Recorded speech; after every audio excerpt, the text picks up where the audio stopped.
तो मैंने कहा तीखे से खाया तो कठिनाई होगी, तो बराबर कर लेता, तो पानी थोड़ा डाला तो बराबर हो गया। फिर मैंने दाल खा ली। मैंने कहा आपका स्वाद बिगड़ा नहीं। उनका एक था उत्तर।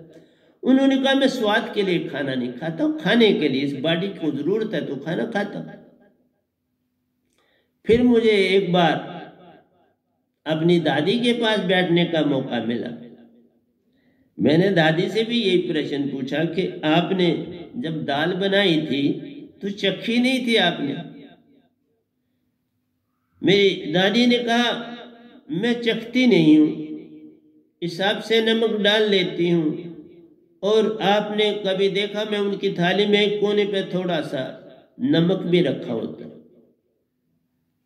अगर कम हो तो वो नमक डाल लेते हैं, और चम्मच होता है दाली की कटोरी में, और अगर ज्यादा होता है तो वो पानी डाल लेते हैं, तो बात ही खत्म हो जाती है। तो मैं चखूं क्या, किस लिए? तो प्यारी सत्संग जी, एक की आदत बनी कि चखना नहीं है, दूसरे की आदत बनी कि उसने पानी डाल लेना है, और या कम है नमक तो नमक डाल ले। सच कहता हूं मैं आपसे प्यारी सत्संग जी, मैं जैसी दाल होती है वैसी खा लेता हूं। जैसा कुछ होता है मैं ये कभी नहीं कहता नमक कम है, नमक ज्यादा है, कैसा है कैसा नहीं, मैं ये भी पता नहीं लगने देता। मीन्स और बड़ी श्रद्धा से खाता हूं। क्या हो गया, थोड़ा ज्यादा है तो अच्छा है। तो प्यारी सत्संग जी, और देख लो आपके सामने बैठा हुआ हूं, और मेरी संगत जानती है मुझे कोई ऐब नहीं। मेरे दादा को कोई नहीं था, मेरे फादर को कुछ नहीं था, परदादे को भी कुछ नहीं था, लकड़ दादे को भी नहीं था, और मुझे भी नहीं। और वो भी बहुत कम बोलते थे, मैं भी बहुत कम बोलता हूं। अकेला शुरू से, पढ़ते समय से अकेला अपना जीवन रखा था, बहुत बात नहीं करनी। तो प्यारी सत्संग जी, आदतें बहुत बड़ी चीज है, और इन आदतों से ही हमारे कर्म बनते हैं। आते ही कर्म बनाएंगी ना, और कर्म कहां से बने? तो अपने जीवन में निगाह डालनी चाहिए। आप ही देख लो, कोई फूल खिला हुआ जो पौधा उसको खिलाता है, मैंने कई बार देखा कि कोई फूल बेचारा उगते ही बनते ही सड़ गया, और बाकी के खिल गए। ऐसा देखा, क्योंकि मैं बड़ा फूलों को शौकीन हूं, बचपन से मैं फूलों को उगाता हूं। जगह ना हो तो गमले लेके उनमें उगाता हूं शुरू से, क्योंकि जिस इंस्टीट्यूशन में मैं पढ़ा हूं वो बड़ी सुंदर जगह है, थी, रहेगी। वहां हम स्टूडेंट्स खेती बाड़ी करते थे, माली भी था, लेकिन इतना काम माली नहीं करता था। वहां सब्जियां भी हम उगाते थे, फूल भी उगाते थे। सब्जियां तो हर सीजन की हम वहां काम करते थे। स्टूडेंट टर्न वाइज होती थी ड्यूटीज, और हम काम करते थे। बटे हुए थे ग्रुपों में, उन ग्रुपों के हिसाब से काम करना होता था। तो प्यारी सत्संग जी, वहां पर भी, वैसे तो वहां के लांगरी बड़े होशियार थे, पता था इतनी ही रोटी रोज बननी है, इतने ही कैंडिडेट होते हैं, तो उनको नमक का पूरा हिसाब था। वो ना कभी कम होता था ना ज्यादा होता था, बिल्कुल बराबर होता था। तो मेरा आपसे कहना है, आदतें, मेरा शब्द अगर पड़ी हो तो ये छुड़वा देता है, पक्का छुड़वा। ये भी मैंने देखा, अपने होते हुए देखा कि जिनकी बुरी आदतें पड़ी थीं वो छूट रही और छूट जाती, और शराबिये को मेरे पास लाना बड़ा कठिन हो जाता है। उसके अंदर बड़ी मैं होती है, शराब पीता है ना, उसलिए उसमें मैं बड़ी होती है। उसकी मैं टूटना कठिन है, लेकिन उसको ठीक करना कठिन नहीं। इसलिए संसार में मैं को तोड़ना कठिन है। जिन लोगों ने सीधा भगवान को पकड़ना शुरू कर दिया वो पकड़ रहे हैं, तो ये तो बिल्कुल ईगो है। जब तक आप सड़क ही नहीं पकड़ेंगे मंजिल नहीं मिलती। सड़क है, चाहे जमीन पे चलो, चाहे आकाश पे चलो। हवाई जहाज चलते हैं तो उन्होंने भी अपने मैप लगे, वो सड़कें बनी, दिखाई नहीं आपको देती, लेकिन उनको दिखाई देती हैं सड़क, किस रास्ते से जाना है, क्योंकि कंपास लगा हुआ है, वो डायरेक्शन बताता है कितने एंगल पर जाना है, कितने एंगल पर हमारी फलानी जगह टर्न होनी, सब पता है, नक्शा साथ सामने। तो प्यारे सत्संग जी, हम संसार में भी रोडे हैं, और इसी तरह तुम्हारे अंदर सुरती है, उसकी भी रोड, उसको भी हर लोक लोकांतर का पता है। इवन मन को अपने हर लोक लोकांतर का पता है, उसके शब्द भी हैं, ताले भी हैं।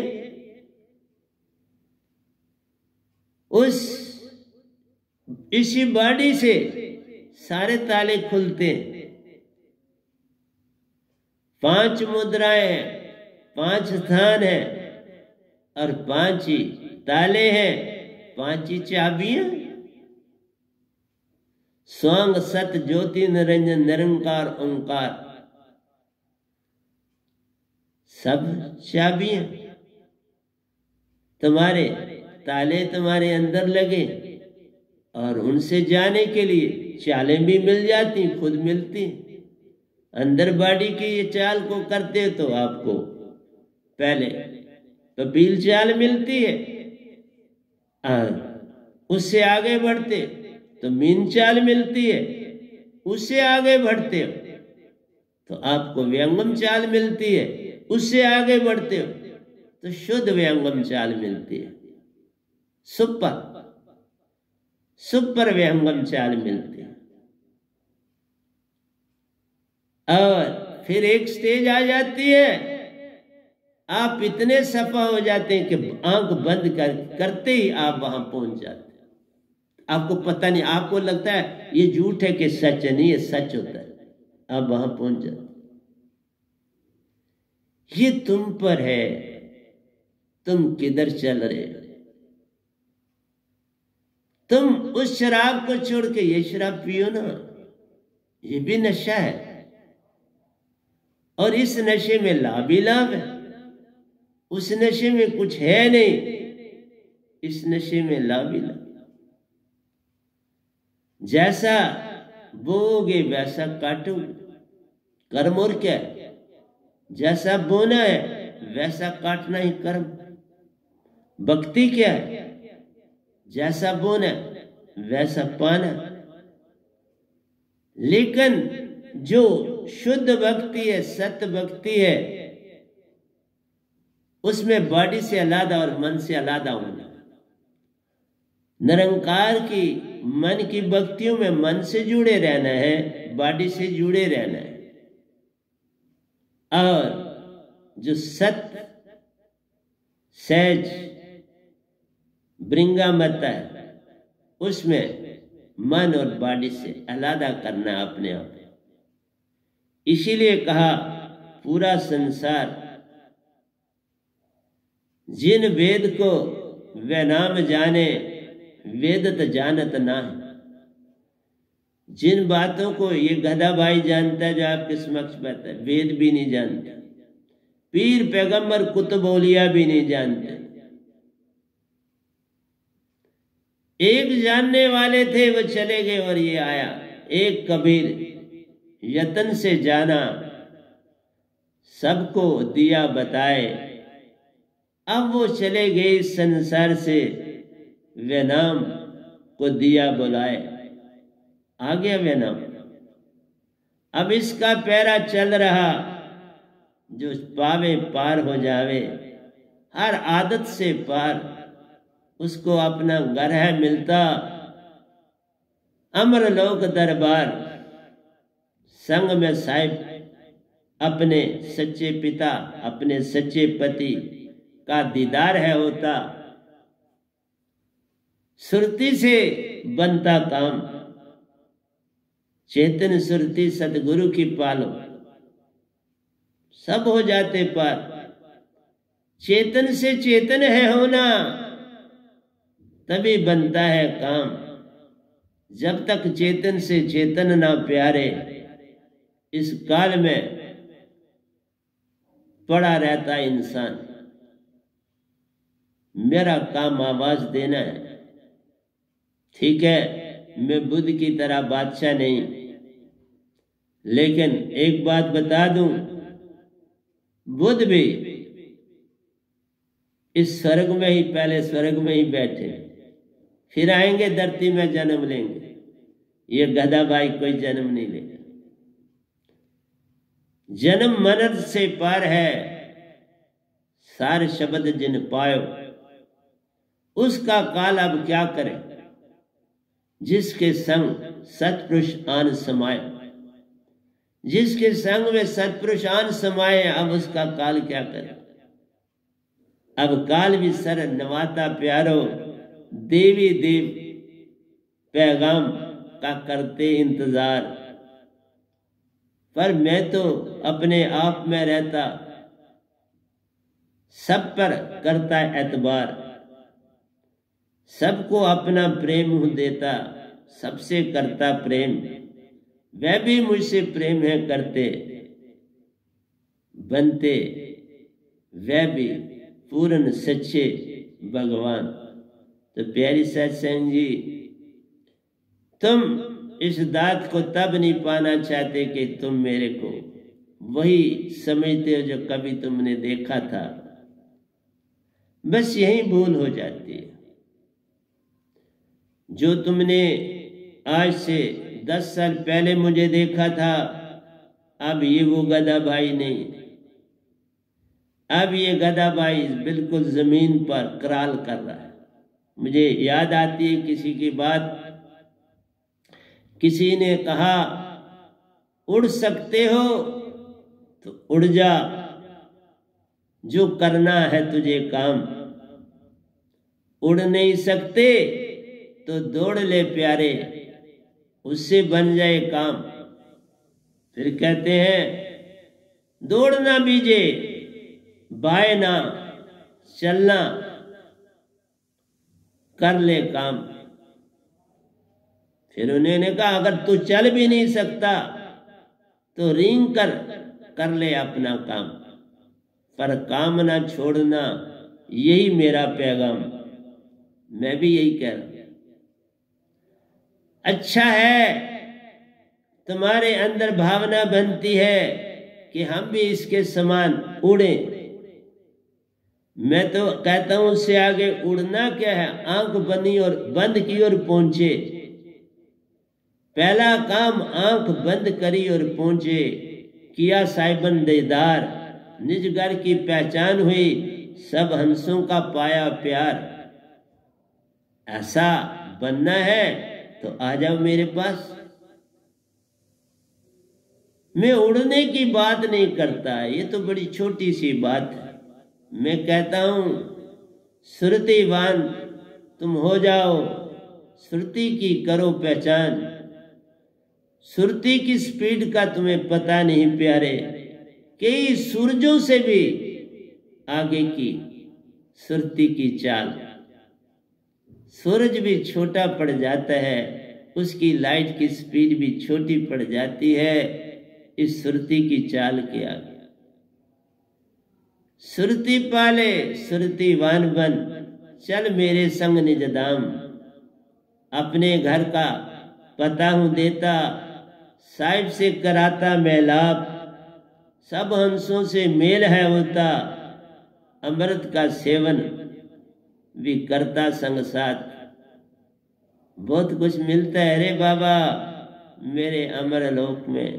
मेरे बेगमपुर में आज चलूं, ले चलें, और जग में छोड़ जा बड़ी सुंदर निशानियां, अच्छी आदतें, अच्छे विचार, अच्छी भावना, और सिर्फ प्यार ही प्यार। सत्य तुम्हारा अंग बनेगा, उससे निकले प्यार। जहां से प्यार है निकलता, आनंद की होती बरसात, और जहां आनंद की बरसात है होती, शांति का होता प्रचार। शांति जब आ जाती प्यारो, तो साहिब का होता दीदार। शांति आती तो साहिब का दीदार, और जब साहिब का दीदार होता है, तुमने जो भरोसे की छलांग लगाई आज पूरा हुआ। भरोसा और विश्वास जगा, अब मिलता आनंद, बनता शांत, जगता प्रेम, और हर ओर सत्य ही सत्य फैल जाता। ऐसा क्यों नहीं बनना चाहते? ये चारों बातें तब मिलती हैं, संसार सारा इनसे वंचित है। कहीं सत्य नहीं, कहीं प्रेम नहीं, कहीं आनंद नहीं, कहीं शांति नहीं। ना घर में, ना घर छट गया। पूर्ण शांति सतगुरु चरणन में, संतन शरण पे। सब चीजें मिल जाती हैं जब सतगुरु की शरणी में तुम आ जाते हो। और देखा, बादाम का पेड़ बादाम ही देता है, खरबूजा नहीं देता। खरबूजे की बेल खरबूजा देती है, आम नहीं देती। आम का पेड़ आम देता है, संतरा नहीं देता। जैसे गुण तुम छोड़ जाओगे, वैसे ही गुण तुम्हारे आने वाले जनरेशन में होंगे। बीज जैसा छोड़ोगे, वैसा ही तो उसमें से वृक्ष बनेगा, वैसा ही फल लगेगा। एक सीड में 3 पीढ़ियां होती हैं। भूत की पीढ़ी मौजूद है, प्रेजेंट की भी मौजूद है, और फ्यूचर भी मौजूद है। इसलिए कहा उसमें जड़ें भी हैं, पहला हिस्सा, तना भी है दूसरा हिस्सा, फिर उसकी टहनियां, पत्ते और फल फूल। इसलिए प्यारी सत्संग जी, पूर्ण सतगुरु वह बीज है देता, जिससे तुम्हें अपना भूत, अपना निज घर मिलता। ये समय तुम उस पिता को पाते, निज घर को पाते, और उसका भविष्य कि तुम्हारी आने वाली जनरेशन भी उसी रास्ते पे चलेगी। अगर तुम अपना बीज जैसा छोड़ जाओगे ना, वैसे ही तुम वो बन जाओगे जो तुम्हें बनना है। इसलिए प्रवचनों की तो मेरे पास कोई कमी ही नहीं है। जिधर देखता हूं उधर तू ही तू है, कि जलवा तेरा अरशे में रूबर है। यूं कहने से नहीं बनता, मैं देखता हूं। तुम कहते हो, मैं देखता हूं। तुम बोलते हो, मैं सुनता हूं। तुम्हारे और मेरे अंदर बड़ा अंतर है। गुरु और संतन में बड़ो ही अंतर जान। वो लोहों कंचन करे, ये करे आप समान। गुरु तो तुमको स्वर्ग तक ले जा सकता है, पितरलोक में ले जा सकता है, शून्य में ले जा सकता है, महाशून्य में ले जा सकता है, शास्त्र सार में ले जा सकता है, लेकिन अपने घर तुम्हें नहीं पहुंचा सकता, अपने सच्चे पिता से तुम्हें नहीं मिला सकता, सुरतिवान तुम्हें नहीं बना सकता। तुम्हें मन का ही और मन शुद्ध कर देता है। बस वही तो सारे जितने गुरबा है ये नहीं लिखा, मन को शुद्ध कर। मन की शुद्धि होती है जब आत्मिक तुम जितने, और तुम 99% मन की शुद्धि कर सकते, लेकिन 100 नहीं कर सकते। और एक बहुत बड़ी चीज है, भक्ति में 1% ही सब कुछ है। एंडिंग वाला 1% सब कुछ है, लेकिन पहले वाला 0 कुछ भी नहीं और 1 भी कुछ नहीं। 99 बन जाओगे, शायद शास्त्र के हो जाओगे या पहले स्वर्ग के बन जाओगे। तुम शिफ्टिंग भी हो कर सकते हो, शायद शास्त्र से स्वर्ग में भी बुलाए जा सकते हो जब जरूरत पड़े। पहला स्वर्ग और शायद शास्त्र सार एक है, लेकिन जो महासुन है वो इनसे ऊपर है। वो एक फ्रैक्शन ऊपर चला जाता है, 99 से 0.1 बनता है तो तुम महाशून्य के हो जाते हो। फिर वहां अनहद की दने ही दने हैं, उनको सुनते हो। बस कोई भूख प्यास वहां लगती ना, तुम्हें प्यास लगती है ना भूख लगती है ना कुछ लगती है। क्यामत से क्यामत तक तुम वहां रहते हो, सब कुछ मिलता है जो तुम इशारा करो। तुम्हारे इशारे का हुक्म होता है उन 7 लोगों में।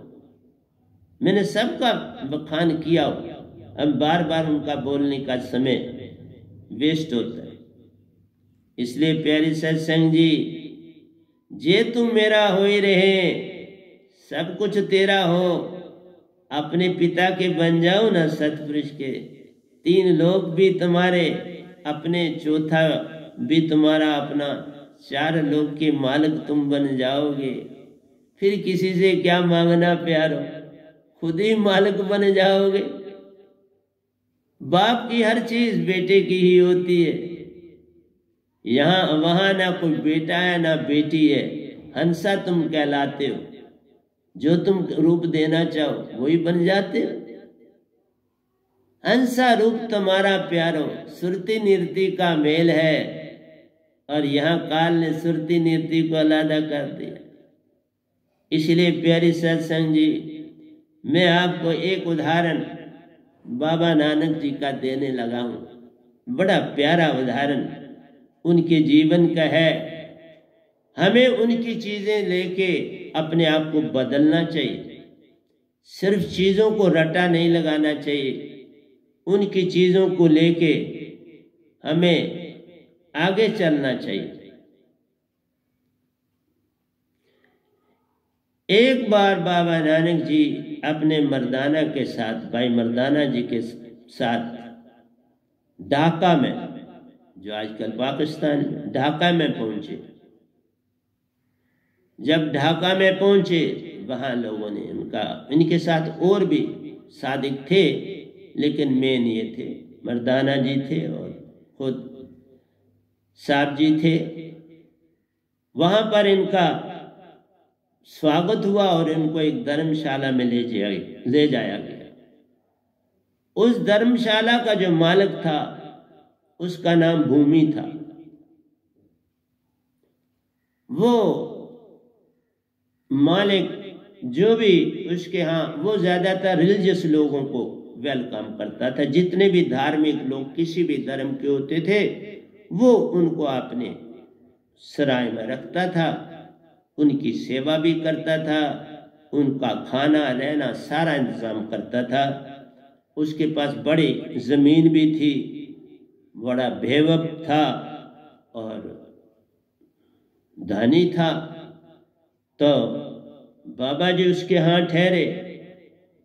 जब खाने का समय, वो भोजन पकवा रहा था उनकी संगत के लिए भी, उनके लिए भी। तो जब खाना परोसने की बारी आई तो तब बाबा नानक ने उनसे कहा कि भूमि, तुम ये बताओ, तुम्हारा सोर्स ऑफ इनकम, कमाई का सोर्स क्या है। भूमि बेचारा कांप गया, डर गया।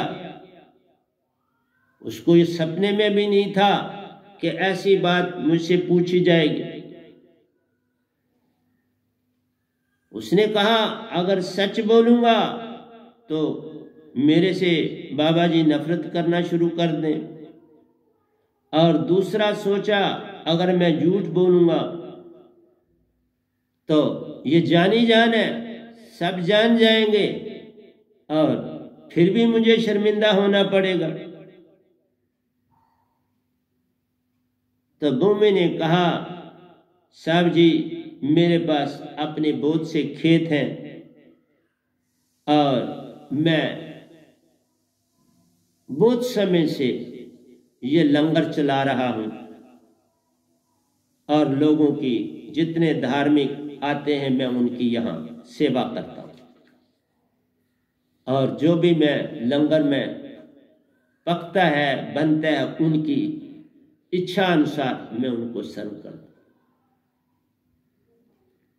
लेकिन उसने कहा जहां कहीं मुझे कमी पड़ जाती है किसी चीज की तो मैं चोरी कर लेता हूं।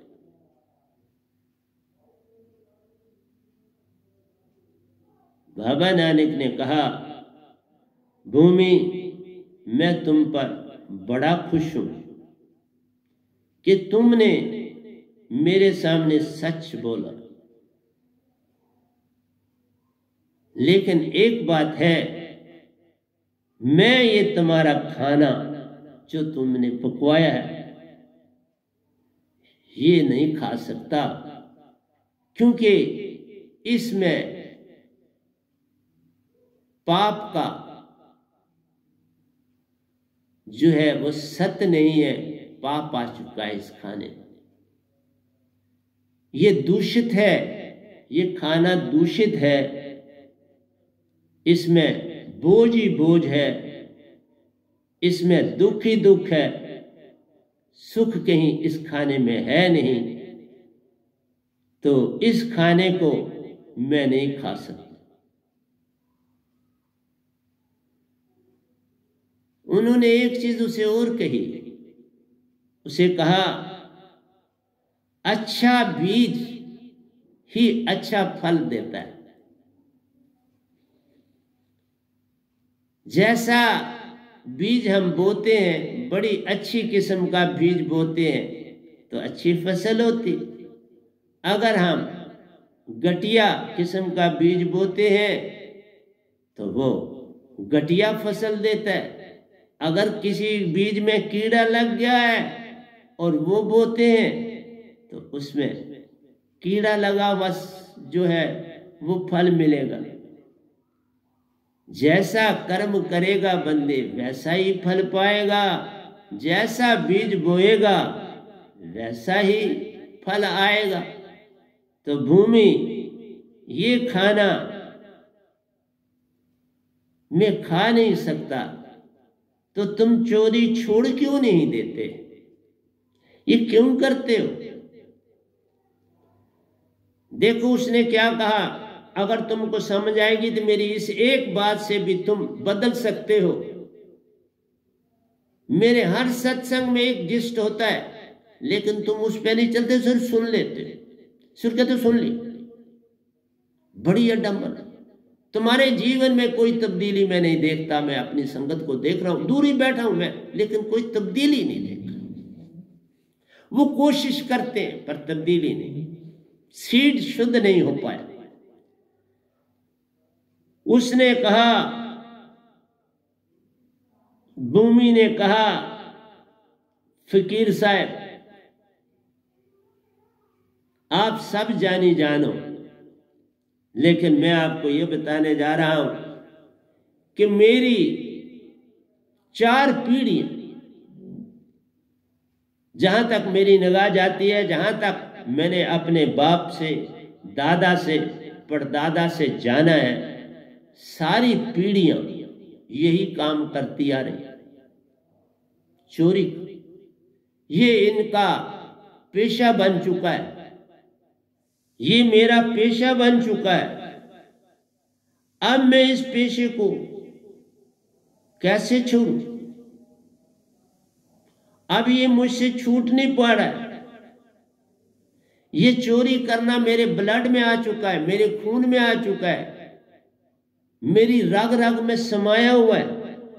मैं चोरी करे बिना सो नहीं सकता, चोरी करे बिना दिन को काम नहीं कर सकता। जब मुझे रात को चोरी करने का जाना है, उस दिन मैं बड़ा काम करता हूं, उस दिन मैं बड़ा खुशी खुशी काम भी करता हूं, सेवा भी करता हूं, बड़ा खुश होता हूं, क्योंकि मैं अच्छे मोटे सरमायादारों के हाथ चोरी करता हूं और मेरे पास बड़े आर्ट हैं चोरी करने।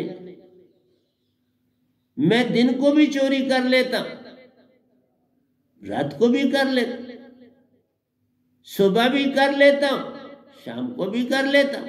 मैं इतना होशियार हूं क्योंकि इतनी पीढ़ियों से, जहां तक मेरी निगाह, उसने कहा दादा परदादा लकड़ दादा तक का संदेशा यही है, चोरी करो, लोगों की सेवा भी करो और खुद भी आराम से रहो।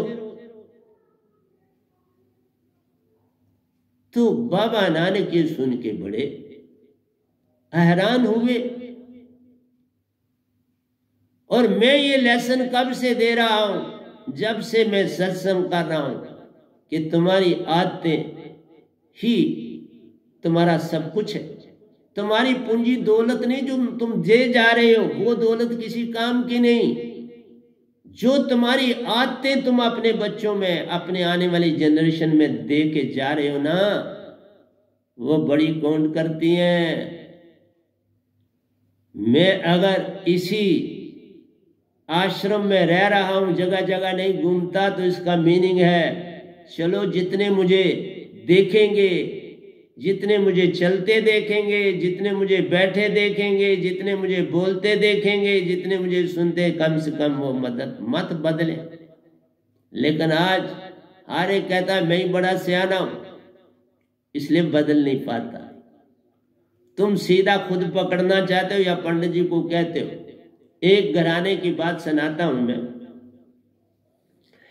एक घराने में मैं जब श्रीनगर से आया तो वहां ठहरा।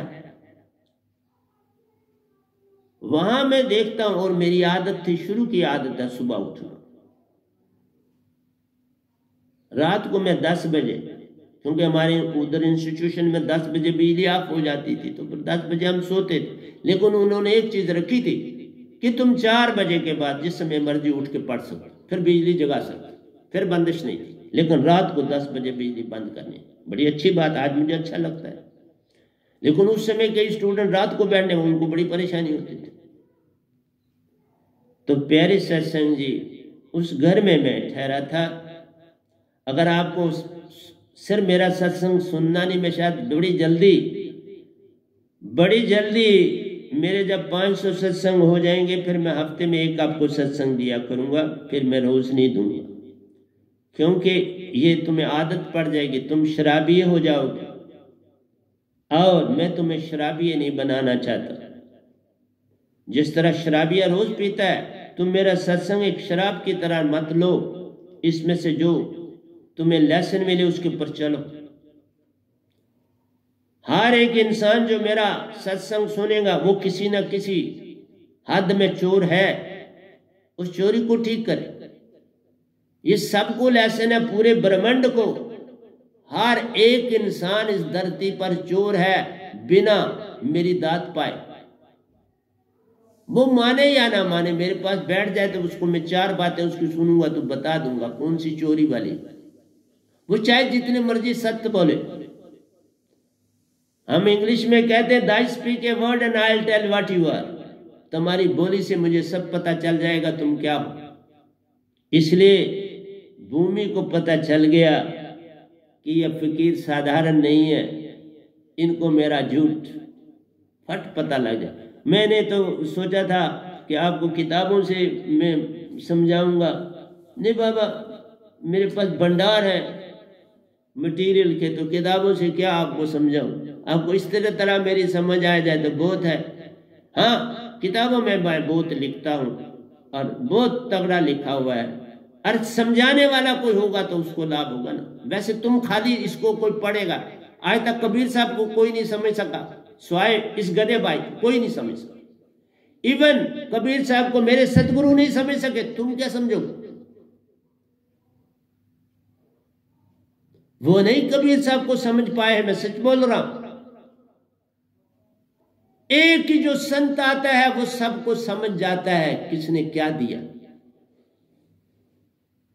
उन्होंने कहीं मन को प्रेफरेंस नहीं दी, लिखने वालों ने दे दी। उन्होंने ध्यान ही नहीं दिया, देने दो जो देते।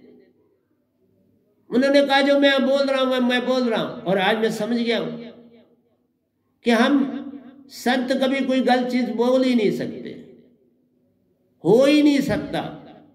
वो कभी इस निरंकार भगवान को बुरा नहीं कह सकते थे, पर लिख दिया। वो कभी मन को शुद्धि के लिए नहीं कह सकते थे, लिखने वालों ने लिख दिया। मन से हमारा कोई लेन देन नहीं है, लेकिन दुश्मनी भी नहीं।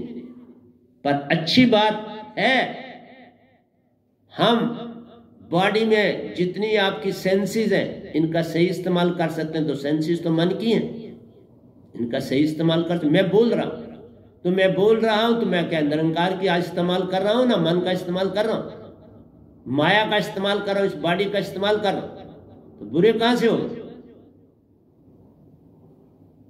तुम्हारी निगाह में जब बुराई आती है तो तुम्हें कोई बुरा दिखता है, तो मतलब हमारी किसी सेंस में बुराई।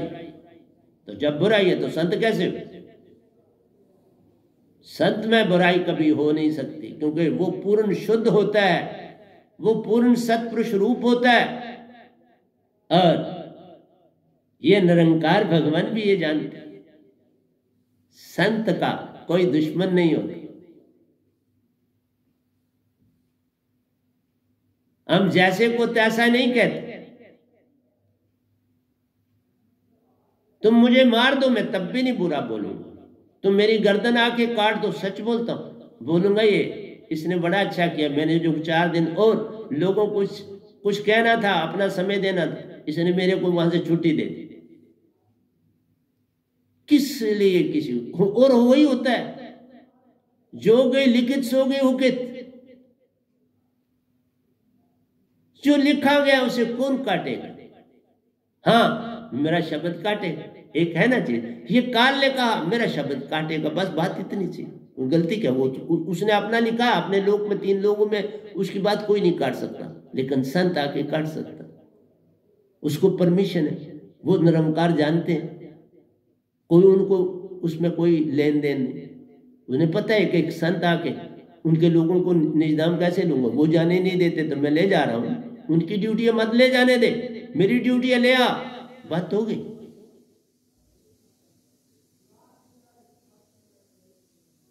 इसलिए प्यारी सत्संग जी, मैंने आपको ये भूमि की बातें सुना रहा हूं, अभी बाबा नाने की बातें और हैं, घबराओ नहीं, अभी बताने जा रहा हूं आपको। लेकिन सफा हो जाओ, तुम सफा होने की तरफ चलो। अब मेरी संगत चलने लगी है, थोड़ी है, लेकिन अब सफा की तरफ चलना शुरू होगी। पता लग गया ये साधारण संत नहीं है। पहले ये भी मुझे समझते थे बड़ा साधारण है, क्या है यार, हम लोगों से ही उठा। अब नहीं वो बात समझते, अब समझते हैं जो इतने प्रवचन दे सकता है और फिर इसमें कोई खजाना खत्म नहीं होता, ये चीज क्या है, अब उनको समझ आने लगी। इस कोरोना पीरियड में मैं आज के भी 2 सत्संग डालूंगा, तो 418 सत्संग में आपको इस कोरोना पीरियड में दे दूं। तो इतने से तुम नहीं अगर बदल सकते तो फिर मैं क्या कर सकता। हमने तो बोला है जितना भी कोई संसार सुनना चाहता सुनो, सुनो तो सही मेरे सत्संग, आगे दो, सुनो मत चलो। एक दिन आए तुम चलो, इतना ही अच्छा। आज नहीं 100 साल के बाद, 100 साल नहीं 200 साल के बाद, 200 नहीं 500 साल के बाद कोई जानेगा, फिर क्या फर्क पड़ता है। तब से इसलिए लिख रहा, प्रतिदिन लिखता हूं, कोई दिन नहीं मिस होती। तो बाबा नानक ने कहा, भूमि तुम ये चंद बातें कर लो, एक बात तो मैंने तुम में देख ली वो है, बाकी तुम कर लो और उन पर चलना शुरू कर दो तो मैं तुम्हारा खाना खा लूंगा। भूमि बड़ा खुश हुआ, उसने कहा बाबा जी आप बोलो मैं उन पे चलूंगा। उन्होंने कहा तुम बिल्कुल ऐसा सत्य बोलो, सब से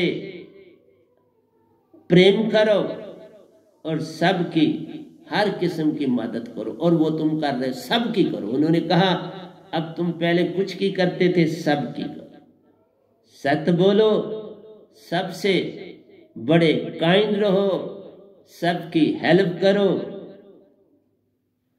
और दूसरी बात कही, जिस घर से तुमने चोरी करी हो उस घर में खाना नहीं, जिस घर में चोरी करी उस घर में खाना नहीं।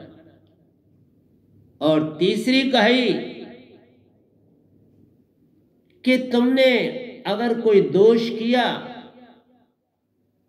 जैसे आम पता क्या संसार में होता है, एक आदमी चोर है, उसने आगे अपने सबॉर्डिनेट चोरी रखे हुए हैं, गलतियां खुद वो बोध करता है और वो बंदे क्या करते हैं अपने सर पर ले लेते हैं उसका कसूर। पुलिस जब पकड़ती है तो वो सबको ले जाती है, तो वो कहते हैं साहब इन्होंने कुछ नहीं किया, मैंने किया। दूसरे को पूछते हैं तो वो भी कहता है साहब जी मैंने किया, इन्होंने कुछ नहीं किया, इनका इस काम से कोई लेना देना।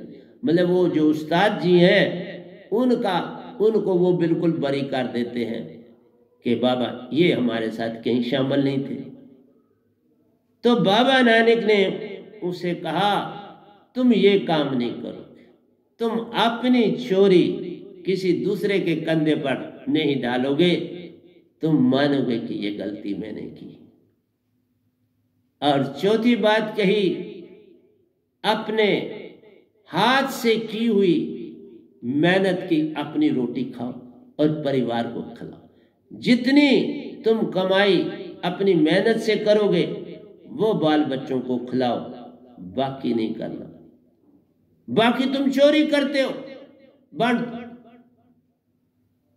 तुम उसमें से खुद कुछ नहीं खा सकते, परिवार को नहीं अपना, जहां तुम्हारा रिश्ता नाता है वहां नहीं देना, बाकियों को दो। बड़ा हैरान हुआ, बोला चोरी करूं और अपनों को ना दूं तो दूसरों को देगा, मैं चोरी क्यों करूं। देखा क्या ढंग दिया उसको बदलने का, जरा सोच लो। ये मैंने ऐड किया, मैं भी तो संत हूं ना, मुझे भी कुछ ऐड करना। उन्होंने ये बात कही नहीं, ये मैं ऐड कर। मैं कहता हूं चोरी करी करो, लेकिन उस चोरी से ना अपने आप को खाओ खिलाओ, ना अपने किसी रिश्ते नाते को खिलाओ। तो करो, फिर कौन चोरी करे। तुम चोरी करते ही तो अपनों के लिए हो ना। जिस दिन तुम अपने लिए चोरी नहीं करोगे तुम चोरी नहीं करोगे। तुम झूठ किसके लिए बोलते, अपनों के लिए। जिस दिन तुम्हें कहा जाए ये झूठ अपने घर में ना लाना, दूसरे के घर में जिसे नहीं जानते उस घर में फेंक दो, तो तुम क्या करो। तुम तो अपने जानने वालों से सारी बातें करते हो, कैसे फेंको। चोरी कैसे करोगे, अपना क्रोध कहाँ फेंकोगे? क्रोध भी तुम अपने को कहते हो, मैं कहता हूँ वहां जाके फेंको जो तुम्हारा रिश्तेदार नहीं, सरबंदी नहीं, उसको अपना क्रोध फेंक दो। उसी के यहाँ चोरी कर लो, उसी के यहाँ झूठ बोल लो, उसी के यहाँ नशा कर लो। अपने घर में नशा नहीं करना, अपने किसी सरबंदी से नशा नहीं करना, उसके घर जाके कर, पर बाहर नहीं करना, घर में करना। कोई करने देगा तुम्हें? इसलिए ये मैं ऐड की बात सारी। 3 बातें बाबा नानक जी की थी, चौथी मैंने ऐड कर। मैंने अपनी संगतों को भी तो कुछ देना ना। मैं कहता हूं जो तुम्हारी बुराई है वो दूसरे के घर में कर, अपने घर में ना कर। ना कोई तुम्हें करने देगा, ना तुम कर सकते हो, तो फिर वो किस काम की? फिर छोड़नी पड़ेगी ना। और इसीलिए प्यारी सत्संग जी, तुम छोड़ने वाले बन जाओ तो बाबा नानक की बात बन जाती। और उसने एक चीज परखी, उसके बाद वो एक जगह चोरी करने गया, बादशाह के यहां ही चला गया, तो बोला शायद मैं आखिरी चोरी करूं दिन को। उसने लिबास जो पहना वो बड़े शहनशाह वाला पहना, क्योंकि जो चोरी करता है उसके पास हर चीज होती है, बड़ा सुंदर, जैसे कोई शहजादा पहनता है वैसा लिबास पहना। और दिन को ही चला गया। और जो वहां पहरेदार था उसने कहा, साहब आप कौन हो? उसने कहा मैं चोर। सत्य बोला, बाबा जी की बात मानी, बोला मैं चोर हूं। उसने लिबास से देखा तो उसने कहा देखो ये अपने आप को क्या कह रहे। उन्होंने कहा बाबा इनको अंदर जाने। चले गए अंदर चले गए। तो ऐसे लोगों को हर चीज पता होती है, कोई कौन सी किधर है। वो सीधे वहां चले गए जहां माल खजाना पड़ा था। अपने 2-3 झोले भरे वहां से चीजों के भरे थे। तो वहां एक कोने पे देखा, उसको गुलाब जामुन बड़े पसंद थे। उसने एक थाल देखा, क्योंकि ये जो चोरी करते हैं फिजिकल बड़े फिट होते हैं। उस थाल में देखा ताजा दम गुलाब जामुन पड़े, खुशबू आ रही। वो पहले तो झपटा मैं खा लूं, लेकिन दूसरे पहले बोला ये मुझे खाने की परमिशन ही नहीं है। बाबा जी ने बोला कि जिस घर में चोरी करो वहां मत खाना। उनका भी प्रश्न उत्तर वैसा ही है जैसा मैंने दिया है। अंदर है उसको समझना तुम्हारे लिए नहीं, तुम्हें मुश्किल से समझ आएगी, मेरी बात जल्दी समझ आएगी। ये बात थी। उसने कहा बाबा अगर मैं ये रसगुल्ला यहां का नहीं खा सकता तो ये सामान कैसे ले जा सकता हूं? एक रसगुल्ला जो मुझे बड़ा पसंद है, ये गुलाब जामुन, ये मैं नहीं खा सकता इस घर का, तो फिर ये सामान कैसे ले जा सकता? उसने सामान छोड़ा और चला गया घर वापस। शाम को बादशाह अपने, क्योंकि अपने खजाने में तो जाते हैं, अपने उधर खजाने में पहुंचा तो वहां देखता है थैलों में सामान पड़ा है, ये सोने चांदी हीरे जवाहरात, और वो उसी तरह छुड़ के चला। अब जो सिपाही थे गेटों पर, उनको उसकी शक्ल तो पसंद पता चल गई। बादशाह ने उनको दौड़ाया कि बाबा उसको ढूंढो, किधर है? वो ढूंढने निकले तो ज्यादा देरी नहीं लगी उनको, फट वहां पहुंचे। वो अपने खेत में काम कर रहा था, उसको बुलाया, भाई तुम कौन हो? उसने उस सिपाही को पूछा। उसने कहा मैं वही हूं ना, तुम्हारे को दरबार में मिला था, मैं चोरी करने गया था। उन्होंने कहा बाबा आप इसे हम मिलने आए, आप चल सकते हैं हमारे साथ? उन्होंने कहा क्यों नहीं चल सकते। पहुंच गए बादशाह के पास। बादशाह ने कहा उससे कि बाबा ये कहानी क्या है, तूने सामान ये सारा छोड़ दिया, लेके क्यों नहीं गए? उसने कहा साहब ये बाबा जी का हुक्म था। उसने कहा बाबा जी कौन? उसने कहा बाबा वही फकीर जो आए हो इधर ही। उन्होंने कहा उनका नाम? उसने कहा बाबा नानक उनका नाम, संत हैं बड़े, इसको छोड़ दे। हैरान हुआ कि इतना ये बंदा इतनी दौलत ले जाना था तो इसकी पीढ़ियां भी खाती, तो ये छोड़ गया। कोई बात है इसमें। इस तरह से संसार बदलता है। संसार तुम्हारे कामों से बदले, तुम्हारी तब्दीली से बदलेगा। मेरे पास ऐसे क्यों आएगा? मेरे पास ऐसे ले आके क्या लेगा? तुम पर डिपेंड करता है जिन्होंने मेरी दात पाई। तुम चाहो तो संसार बदल सकता है। जो मैंने करना था मैंने कर दिया, जो मेरे पास था मैंने सब तुम्हें दे दिया। तुम संभाल सकते हो तो संभाल लो, आगे बांट सकते हो तो बांट दो। इसलिए वह बादशाह भी बाबा नानक का दास बन गया, सारा परिवार बाबा का दास बन गया। इसलिए बाबा नानक जगह जगह सफर करते थे और लोगों को जगाते थे।